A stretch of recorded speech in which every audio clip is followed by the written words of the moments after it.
Les Égyptiens de l'Antiquité possédaient une arme secrète dans leur combat contre les malheurs du quotidien. Pendant des milliers d'années, la magie a permis aussi bien aux rois qu'à la population de s'assurer santé, fortune, succès au combat et en amour.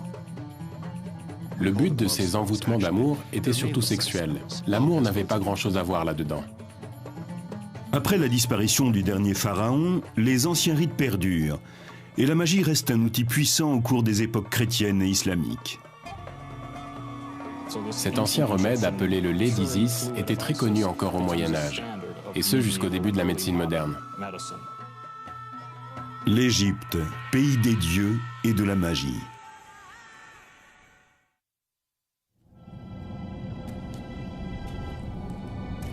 À notre époque, le terme magie évoque des rituels interdits, des rites maléfiques accomplis par des sorciers diaboliques, à des fins peu recommandables. Mais dans l'Égypte ancienne, la réalité était tout autre. Du pharaon aux paysans, tous considèrent la magie comme un outil puissant contre la malchance. La magie est surtout une religion pratique, très terre à terre. Elle colle à la vie quotidienne. Les gens s'en servent pour obtenir ce dont ils ont besoin, pour réaliser leurs souhaits, leurs espoirs, et pour lutter contre leurs peurs. On trouve des formules magiques pour accroître les récoltes, et d'autres qui s'appliquent en complément de la médecine traditionnelle. Mais aussi de nombreuses incantations à proférer contre des personnes ou contre des familles entières. Et à partir du règne de Ramsès, apparaissent les envoûtements d'amour. Du point de vue des Égyptiens, la magie est aussi ancienne que le cosmos. Ils la considèrent comme l'étincelle qui a permis la création. Selon les plus célèbres mythes égyptiens, le dieu Ré-Atoum a créé le monde en nommant chaque chose. C'est son premier fils, Eka, qui insuffle l'énergie vitale dans ses mots et qui donne vie au cosmos et à toutes les divinités.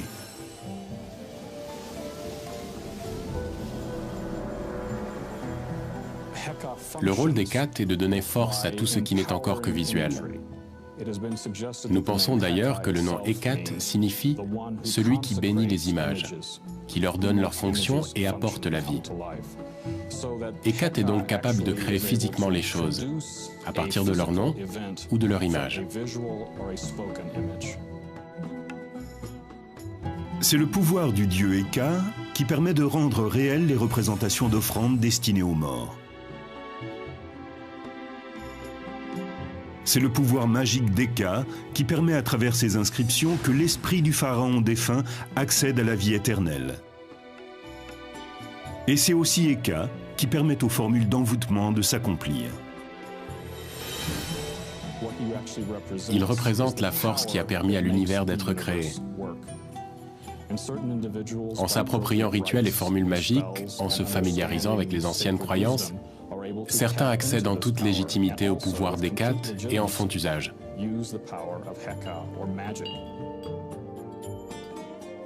Pendant plus de 3000 ans, le pouvoir magique d'Eka est déclenché par des rituels officiels, destinés à protéger le pays, ainsi que par les incantations prononcées par les gens ordinaires.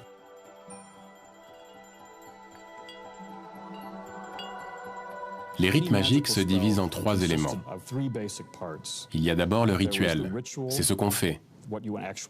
Puis les incantations, c'est-à-dire ce qu'on dit. Et enfin, les objets utilisés au cours du rituel. Ils disposent tous d'un pouvoir magique. Les objets de culte peuvent être des amulettes confectionnées par des artisans ou des éléments organiques, comme des langues de lézard ou du sang de taureau. Ils ont généralement une valeur symbolique. Ce bracelet est composé de représentations de coquillages appelés choris. On s'en servait dans les rites de fertilité car leur forme rappelle le sexe féminin. On trouve des formules magiques datant de la période gréco-romaine de l'Égypte, qui se situe entre -300 avant Jésus-Christ et l'an 400 de notre ère. Elles concernent divers problèmes comme la santé, le commerce, l'amour. Pour que le charme fonctionne, il faut rassembler plusieurs éléments comme les yeux d'un singe, un clou provenant d'une épave de bateau ou des larmes d'âne. Les formules magiques reflètent souvent l'époque à laquelle elles ont été écrites. Un ingrédient apparaissait souvent dans les enchantements. C'était du sang de gladiateur. Si vous en recueillez et que vous en mettez un petit peu dans votre boisson, elle vous donne pouvoir, force et colère. Dans les formules magiques, en plus de l'explication du pouvoir qu'elles renferment, de la liste des ingrédients et des amulettes à utiliser, on trouve assez fréquemment un texte narratif appelé historiola. Il s'agit la plupart du temps d'histoires retraçant la vie des dieux. C'est le récit d'événements mythiques. Il est répété plusieurs fois, mais ce n'est pas pour s'assurer que les gens comprennent bien l'histoire. Il met en scène des grandes forces, et en les répétant à plusieurs reprises, on libère ce pouvoir. On lui permet de sortir des lignes du récit. On a alors une chance d'être investi de la puissance des événements relatés. Un rituel magique peut consister tout simplement à disposer quelques statues votives, des offrandes de nourriture, des morceaux de plantes ou d'autres objets sur un petit autel et à réciter des incantations magiques. S'il s'agit d'un sortilège, les objets utilisés pendant le rituel destinés à contrôler ou à nuire à quelqu'un sont souvent ligotés, écrasés, brûlés ou même fondus. Lorsqu'un sort vient d'être jeté, la formule magique est souvent enterrée dans un cimetière abandonné. Pour que la colère des défunts, que plus personne ne vient honorer, ne se retourne contre la victime du sortilège, ils choisissaient d'anciennes tombes, sur lesquelles on ne déposait plus d'offrandes depuis longtemps. Les endroits les plus indiqués pour enterrer ces formules étaient donc les cimetières abandonnés. Il existe des formules magiques pour tous les cas de figure. Certaines permettent d'améliorer la mémoire, de gagner au dé, de convaincre un client, de provoquer un accident de char et même de donner à un rival l'apparence d'un âne. La plupart des formules magiques se présentaient comme des formulaires avec un espace vierge pour inscrire votre nom. Vous achetiez un sort et vous y écriviez le nom de votre mère, car c'était la clé qui permettait de remonter dans votre généalogie. Parmi les formules d'envoûtement qui ont survécu à travers les siècles, nous avons trouvé celle-ci qui date de l'époque de la domination romaine. Elle est destinée à un pêcheur du nom de Sévérus. Au début de ce texte sont relatées toutes les grandes histoires de pêcheurs. C'est l'historiola. On y raconte des événements qui sont devenus des mythes. À la fin, on peut lire « Et puisque la pêche a été si bonne pour tous les autres, qu'il en soit de même pour Sévérus, fils de Johanna. » Mais le vœu de Sévérus ne s'arrête pas là. Il veut également être doté d'une voix enchanteresse et être célébré pour son talent de chanteur.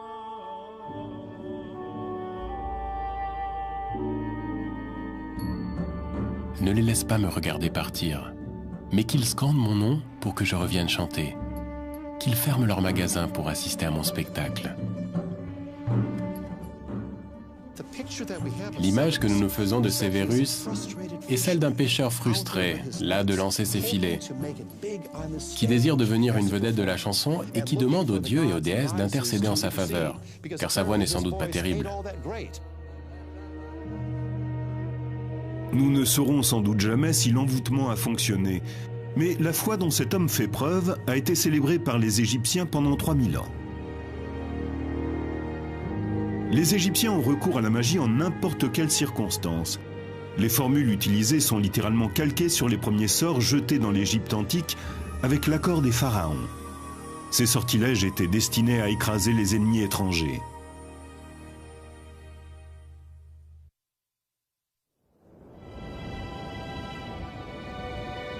La vallée du Nil est un miracle vivant, un espace fertile au milieu d'un désert aride. Ces riches terres étaient prisées par ses habitants et attisaient la convoitise de leurs ennemis. L'Égypte a été envahie par les Nubiens venus du sud, puis par les Hittites venus de l'est. À plusieurs reprises, les Libyens ont attaqué par l'ouest et des pirates ont débarqué sur les côtes méditerranéennes. Ces invasions incessantes ont conduit les Égyptiens à lever des armées et à bâtir des forteresses pour assurer leur protection. Mais la magie constituait aussi un élément important de la défense du pays. Parmi les premières malédictions et les sortilèges jetés par les Égyptiens, certains étaient destinés à paralyser les troupes ennemies. Nous avons la preuve qu'on pratiquait ce type de cérémonie occulte depuis l'Ancien Empire et que cela a continué sous la domination romaine. Il existait un sortilège contre les ennemis du pays. On inscrivait une série de textes préétablis sur des poteries qui étaient ensuite brisés et enterrés selon un rituel précis, le plus souvent dans un cimetière abandonné. Il choisissait des pots en argile, en référence à Khnum, le créateur, qui avait modelé les êtres vivants sur son tour de potier. Symboliquement, chaque pot utilisé représente une ou plusieurs personnes. Les morceaux de poterie en argile faisaient partie des déchets courants en Égypte. Donc, casser ces pots revenait à transformer les ennemis en déchets.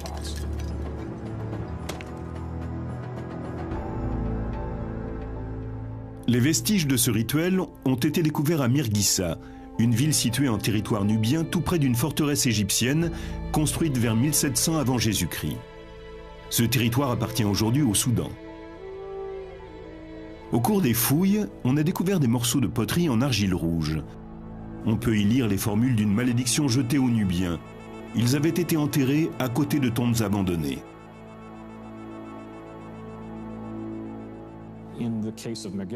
Le cas de Mirghissa a posé un problème, car il n'y avait pas de cimetière sur le site. Il a donc fallu en faire un. Nous avons découvert le corps d'un Nubien jeté sur le côté. Sa tête avait été coupée et posée à l'envers, tout près d'une poterie cassée. Le couteau qui avait servi à le décapiter se trouvait à côté de lui. Si vous ne disposez pas d'un mort en colère, il faut en créer un. C'est ce qu'ils ont fait sur le site vierge de Mirghissa. Parmi les objets utilisés pour le rituel, on découvre des figurines qui représentent toutes le même motif, un prisonnier ligoté. Ces statues sont en argile, en bois, en cire ou en pierre. On y inscrit le nom des pays hostiles à l'Égypte, puis on les brûle, on les piétine, on les brise ou bien on les fond pendant le rituel officiel. Ces statues nous donnent des renseignements très précieux sur l'évolution géographique du Proche-Orient au cours de l'Antiquité. Elles portent les noms de tous les voisins de l'Égypte. Ces inscriptions étaient régulièrement actualisées. Tous les textes qu'elles présentent ont été modifiés avec soin. Les premières représentations magiques du prisonnier ligoté datent de 3100 avant Jésus-Christ, c'est-à-dire avant le début de l'Ancien Empire. Et on les retrouve ensuite à travers toutes les époques. Cette image est parfois dessinée sous les semelles des sandales, afin que le prisonnier soit écrasé à chaque pas. Cette sculpture représente également un prisonnier ligoté. Elle a été taillée dans la pierre qui soutient la porte d'entrée d'un temple. Si vous observez le socle de cette porte, vous pourrez voir qu'il représente un prisonnier allongé le ventre contre le sol, les mains attachées dans le dos. Un trou a été creusé au milieu de son dos pour placer l'axe sur lequel la porte pivote. Ainsi, à chaque fois que quelqu'un entre dans le temple, l'axe vient broyer sa colonne vertébrale. Le simple fait d'ouvrir cette porte chaque matin reproduisait la défaite des ennemis de l'Égypte. La magie est la clé de voûte de la religion égyptienne. Seuls les prêtres et les personnes de sang royal la pratiquent. Mais il arrive qu'elle soit utilisée à mauvais escient. C'est ce qui se produit aux alentours de 1160 avant Jésus-Christ, sous le règne du pharaon Ramsès III. Sous le règne de Ramsès III, l'Empire est dans une situation politiquement instable. C'est au sein de sa famille que s'organise un vaste complot. En effet, sa deuxième épouse espère mettre son fils nommé Pentahour sur le trône. Plusieurs prêtres, qui font partie de la conspiration contre Ramsès, connaissent les rituels magiques. Certains récits historiques racontent qu'ils auraient inscrit des sortilèges sur des feuilles de cire. Ils leur auraient ensuite donné une forme grossière pour s'en servir pendant le rituel.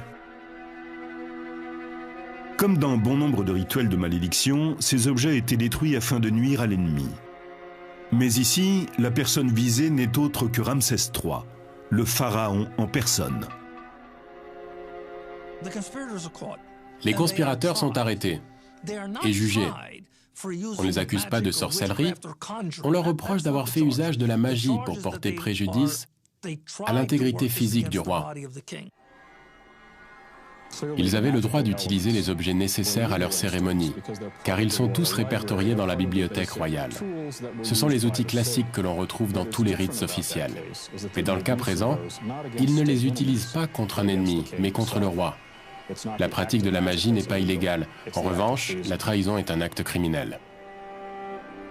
La plupart des conspirateurs sont mis à mort, ainsi que le jeune prétendant au trône, Pantaour. Nous pensons avoir retrouvé la dépouille de Pantaour. On a découvert dans le tombeau royal un corps qui semble avoir été embaumé vivant. Ce n'est qu'une hypothèse. Il peut aussi avoir été empoisonné avant d'être recouvert de bandelettes. Mais la position du corps laisse penser qu'il est mort dans d'atroces souffrances. Cette histoire a vraisemblablement inspiré la scène d'inhumation d'Imhotep dans le film La Momie. Malgré cette trahison, les rites destinés à jeter des sortilèges restent un élément central de la religion égyptienne.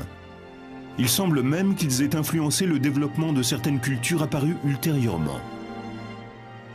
Dans l'Ancien Testament, une histoire du livre de Jérémie a visiblement été empruntée à la tradition égyptienne. Suivant les instructions de Dieu, Jérémie se rend aux portes de Jérusalem et prévient le peuple d'Israël. Une malédiction s'abattra sur eux s'ils ne mettent pas un terme à leurs agissements diaboliques. Il brise ensuite un pot de terre et réitère la menace divine. C'est ainsi que je briserai ce peuple et cette ville, comme on brise un vase de potier, sans qu'il puisse être reconstitué. Jérémie, chapitre 19, verset 11. Pratiquée lors de rites officiels, la malédiction qui semble avoir inspiré Jérémie a été transformée pour remplir d'autres fonctions, notamment pour résoudre des problèmes d'ordre sentimental. Dans l'ancienne Égypte, ce qui était bon pour la guerre pouvait aussi l'être en amour.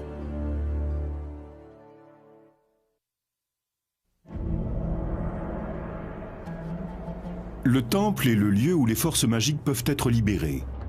C'est là que se déroulent les sortilèges officiels, là que l'on compose de nouvelles formules magiques et que l'on archive, copie et étudie les formules déjà existantes. Les prêtres sont les gardiens de ces puissantes traditions. Ils rédigent les textes magiques et les mettent en pratique. Pourtant, la magie n'est pas circonscrite à l'enceinte du temple. Seuls les prêtres les plus hauts placés dans la hiérarchie servent tout au long de l'année au sein même des temples. Les autres n'y séjournent que quelques mois et sont ensuite remplacés par un autre groupe de prêtres. 5 groupes peuvent ainsi se succéder sur une année. Le reste du temps, ils étaient libres de faire ce qu'ils voulaient. Ils pouvaient être fermiers, fonctionnaires, ou bien proposer leur talent dans le domaine de la magie. Ils étaient prêtres à temps partiel. Ils pouvaient assister aux différents rituels, y prendre part et même rédiger les formules qui devaient y être lues. Et en marge de cela, ils pratiquaient la magie au sein du peuple. Dans les villages, les prêtres transforment les malédictions destinées aux ennemis de l'Égypte et les utilisent pour prévenir les désagréments du quotidien, comme les problèmes de santé, d'argent et les amours malheureuses. Comme dans les rites officiels, ces formules comportent une historiola qui retrace des événements mythiques. Isis, la déesse mère, et son époux, Osiris, le dieu des morts, sont souvent invoqués dans les incantations amoureuses. Les sortilèges destinés à la population permettent généralement de contraindre quelqu'un à faire quelque chose.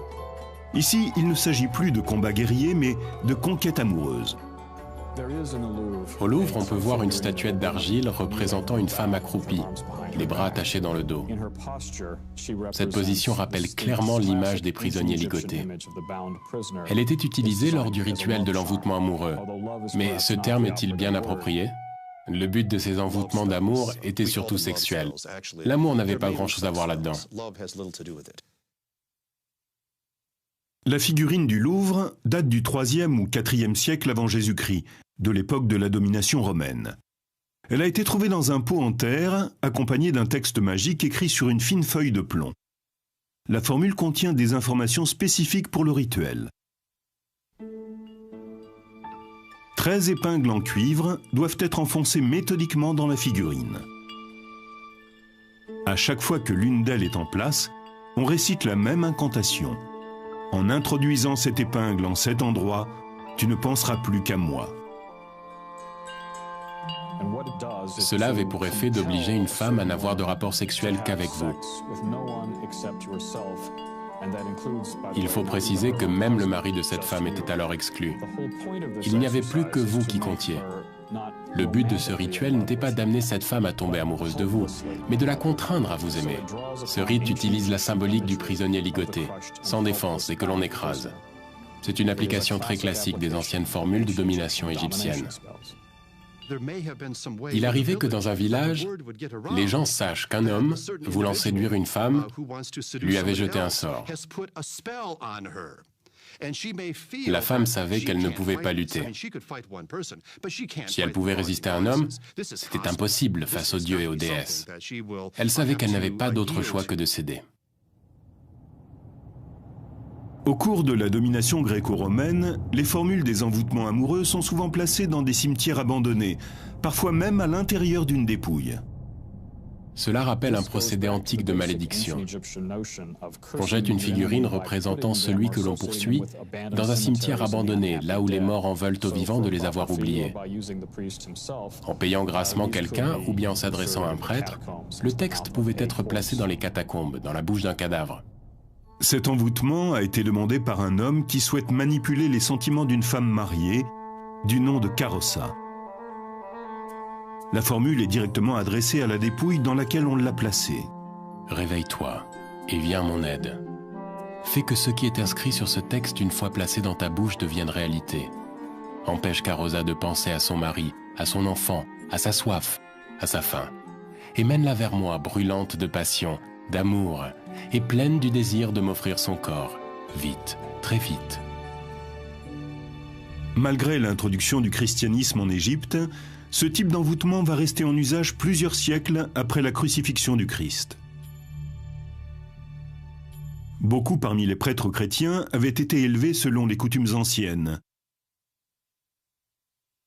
Et la magie perdure à travers des chrétiens originaires d'Égypte, l'Église copte. Nous supposons que les principaux responsables des guérisons, de la préparation des amulettes ou des sortilèges et qui reliaient les formules magiques étaient des coptes. Ils pouvaient aider un homme à conquérir une femme, ou encore permettaient à une mère de jeter un sort sur le couple de son fils quand elle estimait que son épouse n'était pas celle qu'il lui fallait. Donc à ce moment, elle jetait un sort pour arracher cette fille des bras de son fils. Il semble donc que toutes ces formules magiques auraient été écrites par des moines coptes. Ils étaient les Égyptiens lettrés de l'institution chrétienne. La magie a continué à être présente pendant la période copte, car les gens croyaient à ces méthodes. C'était une solution efficace pour la communauté. Elle n'était pas officiellement acceptée par l'Église copte, et elle ne l'a jamais été. Ces activités étaient pratiquées dans l'ombre et le sont encore aujourd'hui. Comme les grands prêtres des pharaons, les prêtres coptes enroulent un cordon autour des figurines, destinées au rituel, pour que la victime de l'envoûtement amoureux se soumette sexuellement.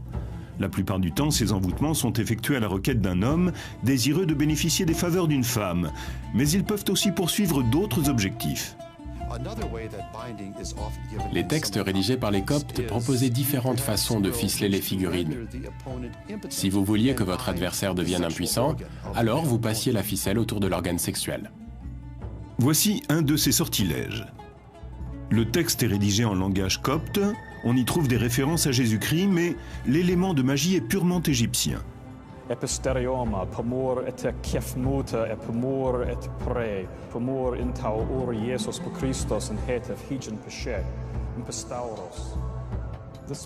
On invoque dans le sortilège l'union du ciel, de la terre, des oiseaux et de la lune, comme Jésus-Christ l'a demandé sur la croix, afin de s'assurer, comme il est dit dans le texte, que le membre viril d'eux, ici on inscrivait le nom de son ennemi, tout comme son désir, s'assèche comme un morceau de bois sec, qu'il devienne comme un chiffon sur un tas de crottins, qu'il ne durcisse plus, qu'il n'ait plus d'érection, qu'il n'éjacule plus, qu'il n'ait plus de relations sexuelles avec, et là vous mettiez le nom de la femme que vous convoitiez.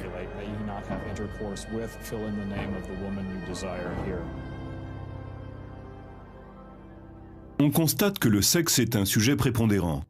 On le retrouve dans toutes les formules magiques, qu'elles aient été rédigées à l'époque des pharaons, au moment de l'invasion romaine, ou pendant la période copte de l'Égypte.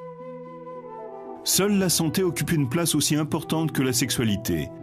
On craint surtout le mauvais déroulement d'une grossesse ou d'un accouchement.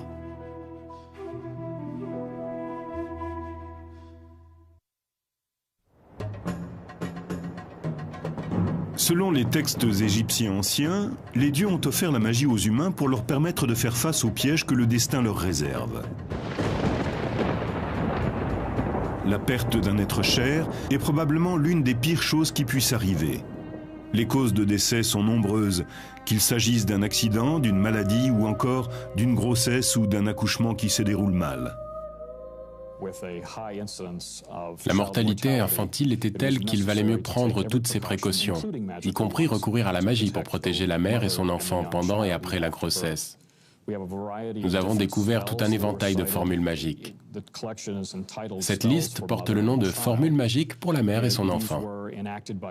Une personne appelée le magicien de la crèche était chargée de les élaborer. Parmi les outils du magicien, il y a les baguettes magiques, comme celle-ci. Elles sont taillées dans des défenses d'hippopotame afin d'être liées à Taouret, la déesse protectrice de l'accouchement. On garde ces baguettes auprès de soi pour indiquer que la mère et son enfant bénéficient d'une protection magique.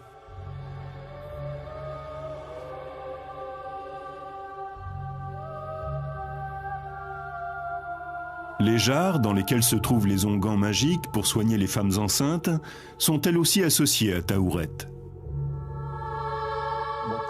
Elle représente une femme enceinte avec la silhouette de la déesse Taouret. Si bien qu'elles sont en partie femmes et en partie hippopotames. On disait que les onguents que l'on mettait dans les récipients pouvaient servir à soigner les vergetures. On retirait en quelque sorte l'huile du corps même de la déesse protectrice de l'accouchement. Et on l'appliquait sur la patiente qui était à son tour investie du pouvoir de Taouret.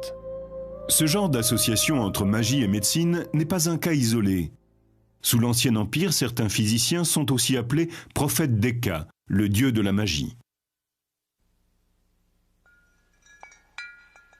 Comme dans les emboutements amoureux, les formules de guérison comportent une historiola. On y retrouve souvent les histoires d'Isis et d'Horus. Parmi les magnifiques histoires que l'on raconte au sujet de la déesse Isis et de son fils le dieu Horus, l'une d'elles explique comment Isis parvint à soigner Horus d'une piqûre de scorpion. On note un grand intérêt dans la magie égyptienne pour se protéger des piqûres de serpents et de scorpions. Le mythe d'Isis et d'Horus a inspiré l'un des remèdes magiques les plus puissants, le lait d'une mère ayant mis au monde un garçon. Bien sûr, on ne disposait pas toujours du lait de la mère d'un jeune garçon. Il existait donc de petites fioles de la forme d'une femme avec un enfant dans les bras. On mettait un autre type de lait dans ce récipient, mais au moment de le retirer, il se transformait en un lait venant de la mère d'un garçon. Et lorsqu'on accomplissait le rituel approprié et que l'on récitait l'historiola d'Isis et d'Horus, ce lait devenait le lait d'Isis. Cet ingrédient mythique a été utilisé longtemps après la disparition des pharaons. Le physicien grec Hippocrate, qui a vécu entre le 4e et le 5e siècle avant Jésus-Christ, le comptait aussi au nombre de ses remèdes. Le lait d'Isis est utilisé dans les pays occidentaux jusqu'au XVIIe siècle. Il apparaît pour la dernière fois en Angleterre dans des remèdes à base d'herbes. L'ancien fluide thérapeutique égyptien d'Isis est longtemps resté un traitement reconnu.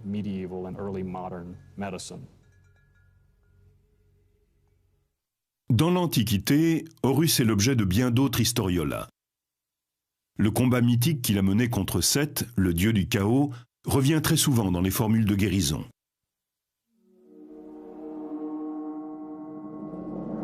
La légende raconte que Seth arracha un œil à Horus lors d'un terrible combat.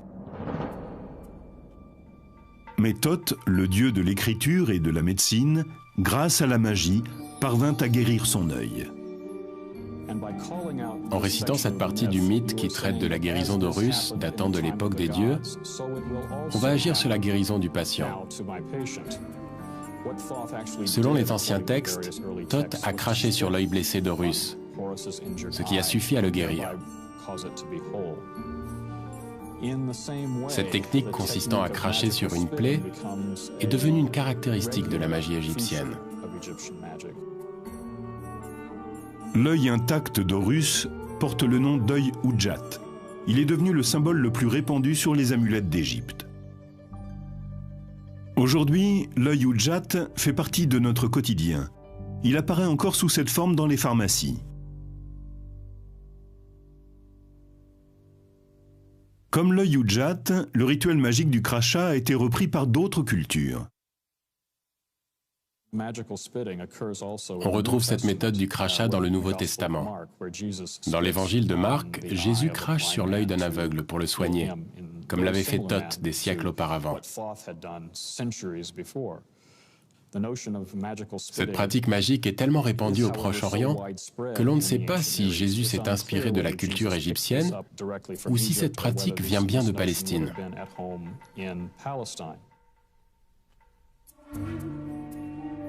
La bibliothèque de Nag Hammadi. On y trouve une collection de textes anciens de magie égyptienne, et certains d'entre eux indiquent comment recourir à la magie pour guérir.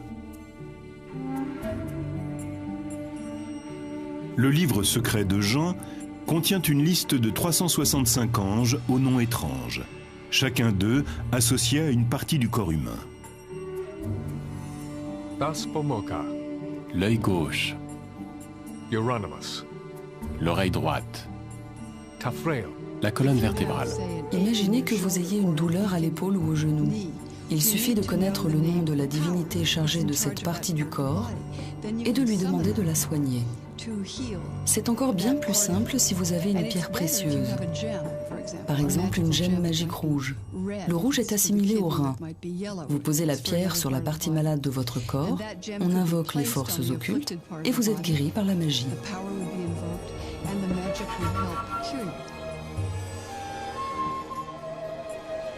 Des traces d'une autre tradition magique ont été découvertes ici, dans la synagogue Ben Ezra du Caire, l'un des plus vieux temples juifs d'Égypte.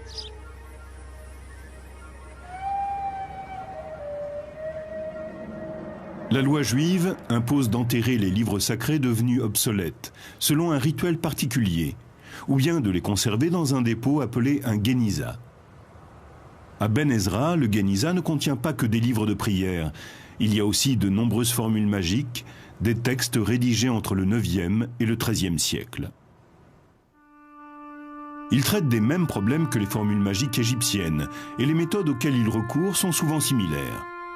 Bien que le judaïsme ne soit pas favorable à la magie, les textes trouvés dans le Géniza sont résolument ancrés dans la tradition juive. On a pu noter des références aux versets de la Bible. Certains sont même carrément utilisés tels quels. Pour ces formules, on fait ressortir le pouvoir du psaume, voire même de toute l'histoire, et on l'applique à une situation particulière.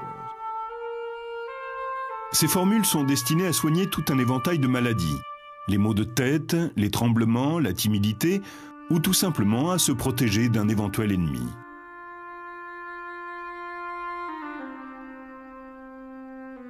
Les textes magiques du Géniza ont un point commun avec les textes coptes et ceux rédigés à l'époque des pharaons. Ils montrent tous la même révérence face à la puissance magique des mots. Plus tard, on retrouve le même respect dans l'une des nombreuses traditions magiques que l'Égypte ait connues, celle de l'islam populaire.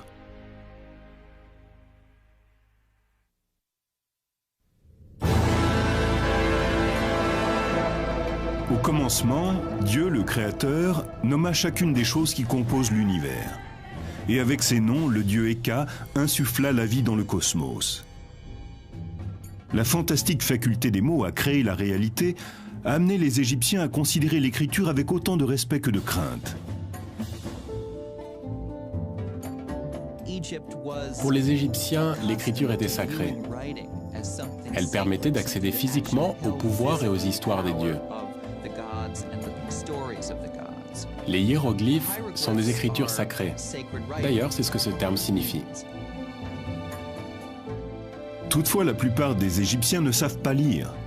Ils doivent extraire le pouvoir des mots, comme ceux de la formule inscrite sur cette amulette d'Horus, sans être capables de les lire.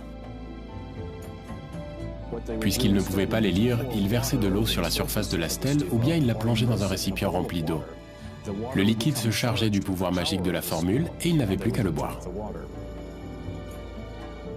Cette ancienne coutume égyptienne, consistant à boire le texte des formules magiques, réapparaît à l'époque biblique.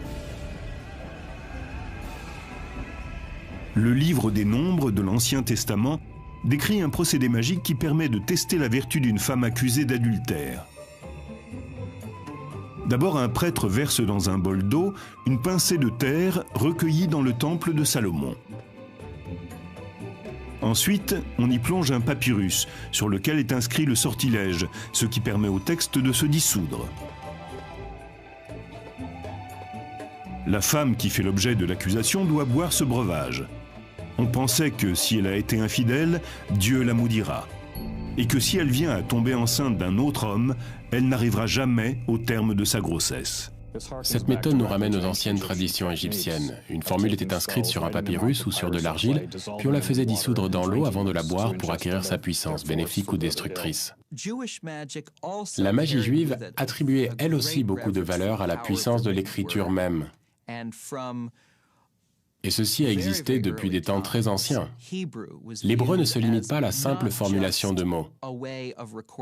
Il est composé de lettres que les anges ont apportées sur terre, ou plutôt que Moïse a apportées et qui ont été tracées par la main de Dieu. Ces lettres sont sacrées, tout comme les hiéroglyphes. Les formules magiques de la période gréco-romaine trouvent leurs racines aussi bien dans la tradition pharaonique que juive.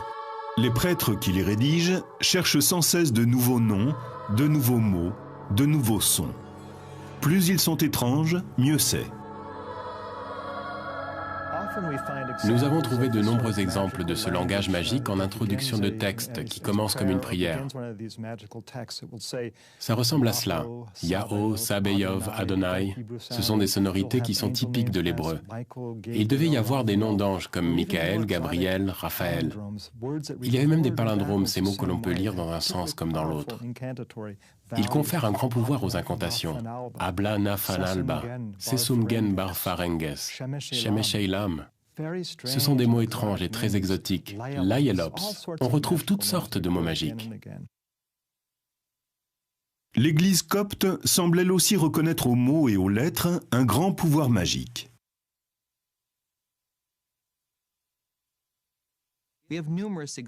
On trouve de nombreux exemples dans lesquels les premières lignes des évangiles sont inscrites dans le but d'invoquer le pouvoir des dieux chrétiens. Certains de ces textes sont utilisés comme une forme de pouvoir.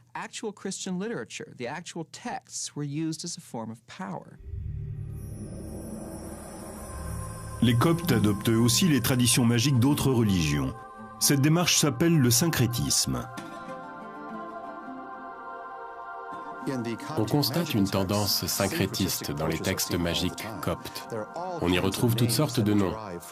Des noms judaïques, des noms de dieux et déesses gréco-romains. Il y a aussi des références aux dieux et déesses de l'Égypte pharaonique. On trouve également dans ces textes hautement syncrétiques toutes sortes de références chrétiennes, telles que les anges, le Christ, le divin.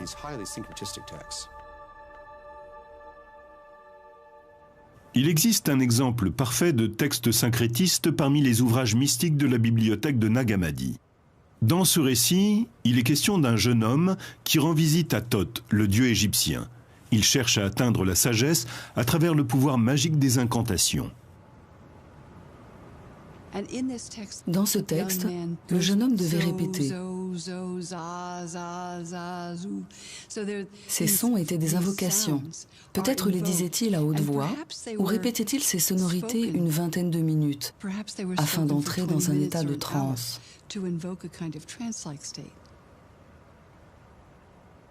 Même si la magie n'est pas officiellement approuvée par l'Église copte, elle survit et perdure jusqu'à la période islamique.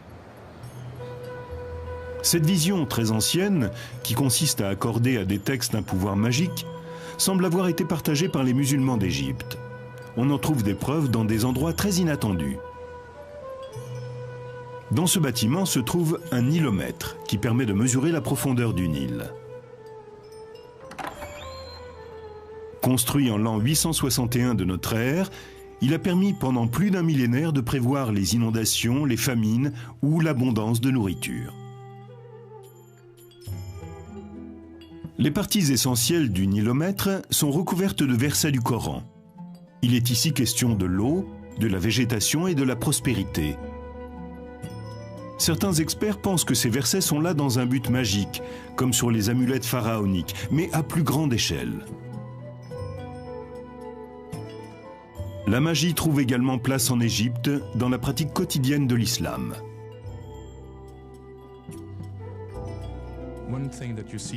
Aujourd'hui encore, on peut voir des bols magiques sur lesquels sont écrits le nom de Mahomet ou celui d'Allah, ou encore un extrait du Coran. On y verse de l'eau, et en la buvant, on est investi d'une force positive. L'utilisation des bols magiques n'est que l'un des nombreux rituels musulmans qui reprennent les traditions de l'Antiquité égyptienne, liées au pouvoir de l'écriture.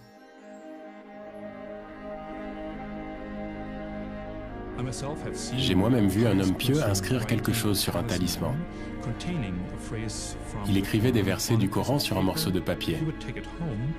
Il l'a certainement emporté chez lui pour le dissoudre dans de l'eau et boire le breuvage.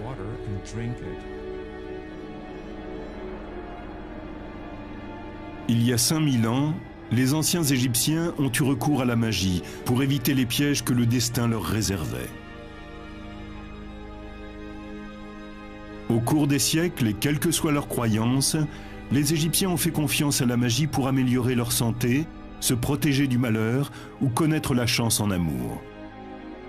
Tous ceux qui ont vécu sur cette terre ont ce lien entre eux, le désir de déjouer les pièges du destin en recourant à une puissance supérieure que l'on appelle magie ou parfois religion.